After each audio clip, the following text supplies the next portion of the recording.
আসসালামু আলাইকুম রহমতুল্লাহি ওবরাকাতুহু। শাহে মদিনা দরবার শরীফ ইউটিউব চ্যানেলের পক্ষ থেকে সকলকে জানাই মোবারকবাদ। আজকে যে বিষয়ে কথা বলবো সে বিষয়টি হলো পঞ্চরস নিয়ে। পঞ্চরস নিয়ে মোকাবেলা করব আপনাদের সাথে ইনশাল্লাহ। পঞ্চরস নিয়ে কিছু কথা বলবো। আসুন আমরা জেনে নিই পঞ্চরস। পঞ্চরস নিয়ে কোরআন হাদিসের কোথাও সরাসরি কোথাও উল্লেখ পাওয়া যায় নাই। পঞ্চরস নিয়ে কোরআন হাদিসের কোনো দলিল পাওয়া যায় নাই।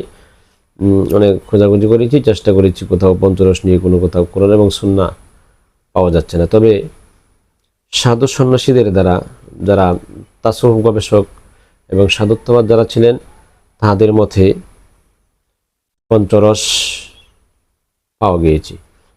আগে জানবো আমরা পঞ্চ কি। পঞ্চ শব্দের অর্থ হচ্ছে পাঁচ, আর রস শব্দের অর্থ হচ্ছে প্রেম। তার মানে পাঁচ প্রেম, অর্থাৎ পঞ্চরস। শর্টকাট বলছি, গভীর মনোযোগ, ভিডিওটা শুরু থেকে শেষ পর্যন্ত দেখবেন। পঞ্চ মানে পাঁচ, রস অর্থ প্রেম, মানে পঞ্চপ্রেম। এটাকে অনেকেই পঞ্চ রস বলে থাকে। যাই হোক, তবে আমাদের সমাজে যথা বা হিন্দুত্ববাদীদের অনেকে কালচার সমাজে পরিচালনা করে থাকেন বা পঞ্চরস হিসেবে যেটা ব্যবহার করে থাকেন, মল, মূত্র, ঋতু, মল, মূত্র, ঋতু, এরপরে রক্ত, বীর্য, এগুলি অনেকে আবার সবগুলো একসাথে কইরা সাধন ভোজন করেন। আস্তাগফিরুল্লাহ, আস্তাগফিরুল্লাহ, নাউযুবিল্লাহি মিন যালিক। জীবন বরবাদ হয়ে যাবে, আমল নষ্ট হয়ে যাবে, ঈমান চলে যাবে। সাবধান, হুঁশিয়ার। মল, মূত্র, মেয়েদের মাসিকের রক্ত এবং শুধু রক্ত আর বীর্য, এগুলি দিয়া তারা একসাথে মিশ্রিত করে পঞ্চরস তৈরি করে। এটা পরে পান করে, এটা পান করার পরে নাকি যে পান করবে সে নাকি আর কোনোদিন মরবে না, মরার পরেও লাশ নাকি মাটির দেহে পচবে না। আস্তাগফিরুল্লাহ, নাউযুবিল্লাহি মিন যালিক। যাই হোক, এগুলি থেকে আপনারা দূরে থাকবেন। এগুলি আসলে পঞ্চরস নয়। আসুন আমরা পঞ্চরস যারা সাধুত্ববাদ ছিলেন এবং তাসawwুফ ভিত্তিক যারা চলেছেন এদের মুখ থেকে আমরা এবং এদের তাসawwুফ এবং তরিকত কিতাব থেকে সংগ্রহ করেছি পঞ্চরস। পঞ্চ অর্থ প্রেম, রস, পঞ্চ অর্থ রস, পঞ্চ অর্থ পাঁচ, আর রস শব্দের অর্থ হচ্ছে প্রেম। সাধু সন্ন্যাসীরা যেই পঞ্চরসের কথা বলেছেন, এক নাম্বার হচ্ছে এই পঞ্চপ্রেমকে, এই পঞ্চপ্রেম পাঁচ ধরনের। এক নাম্বার হচ্ছে সখ্য প্রেম। এক নাম্বার হচ্ছে সখ্য প্রেম, যেই প্রেম বন্ধুর প্রতি বন্ধু প্রেম, বন্ধুর প্রতি বন্ধুর যে প্রেম, অর্থাৎ একের সাথে একজনের পরিচিত হয়েছে, পরিচিতের মাধ্যমেই যেই প্রেম স্থাপিত হয়, যেই প্রেম অটল থাকে, অপরিচিত লোকের সাথে বন্ধুত্বে যে পরিণত হয়ে যায়, এটাকে বলা হয় সখ্য প্রেম। আর সখ্য প্রেম এটা হচ্ছে পঞ্চপ্রেমের মধ্যে এক ধরনের প্রেম। এরপরে হচ্ছে বাৎসল্য প্রেম। বাৎসল্য প্রেম হচ্ছে সন্তানের প্রতি পিতামাতার যে মহাব্বত, সন্তানের প্রতি পিতামাতার যে মহাব্বত, এটা হইল বাৎসল্য প্রেম।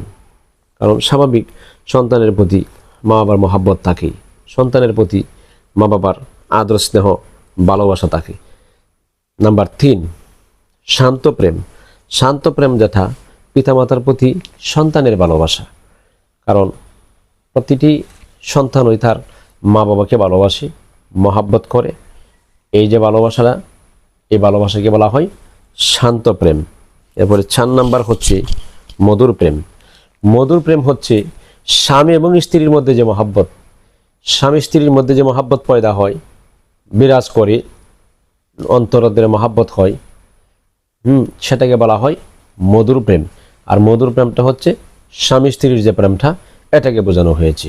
এরপরে 5 নাম্বার হচ্ছে দাস্য প্রেম। দাস্য প্রেম হচ্ছে ওইটা যে দাস্য প্রেম হচ্ছে ওইটা দাস দাসীরা তার মনিবকে যে ভালোবাসে, মনিব তার দাস দাসীকে যে মহাব্বত করে, চাকর চাকরানি যাকে মনিবকে ভালোবাসে, মনিব আবার তার দাস দাসীকে ভালোবাসে, এটাকে বলা হয় দাস্য প্রেম।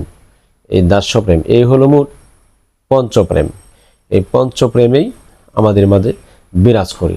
আর পঞ্চপ্রেমের দ্বারাই সারা পৃথিবীর মধ্যে এই মহাব্বত সৃষ্টি হয়েছে এবং পঞ্চপ্রেম ছাড়া দুনিয়া চলে না। এই প্রেমগুলির মাধ্যমে পৃথিবী বিরাজ করছে, পৃথিবী চলমান আছে। এই প্রেম যেদিন থাকবে না, পৃথিবী সেদিন থাকবে না। তা আসুন, অযথা আকথা কুকথা এবং বিভিন্ন দিকে কর্ণপাত না করে আমরা কোরআন সুন্নাহ কী বলে, ওলিয়া উলিয়াদের পথ এবং মত কী বলে, সেদিকে আমরা যাত্রা করি, সেদিকে আমরা অগ্রসর হই। অযথা বিভিন্ন কিছু পচা গন্ধ যেগুলি হারাম করেছেন, এই হারামের মধ্যে কোনো আরাম নাই। কোরআন সুন্নাহর মধ্যে হারামের কথা জায়েজ বলেন নাই। তা আপনি হারামটারে হালাল মনে করছেন, এটাকে পঞ্চরস হিসেবে ব্যবহার করছেন, রবের কাছে কি জবাব দিবেন? তরিকার বদনাম হচ্ছে। তাসউফ এবং তরিকতের মধ্যে এরকম কোনো মল মূত্র, বীর্য, রক্ত, মাসিকের রক্ত এগুলি দিয়ে কোনো সাধন ভোজন নাই। এগুলি পঞ্চপ্রেম বলা হয় না, পঞ্চরস বলা হয় না। এগুলি থেকে দূরে থাকবেন। আশা করি বুঝতে পেরেছেন আমার কথাগুলি। আর যদি কেউ কষ্ট পেয়ে থাকেন, কষ্ট নেওয়ার তো কোনো কথাই না। আপনার মতের সাথে মিল নাও পড়তে পারে, কিন্তু যেটা সঠিক, আমার মৃত্যুবরণ করতে হবে, আমার পৃথিবী দিকে চলে যেতে হবে।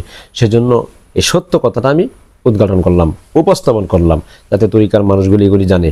অযথা এগুলির দিকে কর্ণপাত করবেন না, কষ্ট নেবেন না। সকলে ভালো থাকুন। শাহে মদিনা দরবার শরীফের আশেকান জাকারান মুহিব্বিন যারা যেখানে আছেন সারা বাংলাদেশে, সকলের দীর্ঘায়ু এবং সুস্বাস্থ্য কামনা করছি। আসসালামু আলাইকুম ওয়া রাহমাতুল্লাহি ওয়া বারাকাতুহু ওয়া মাগফিরাহ।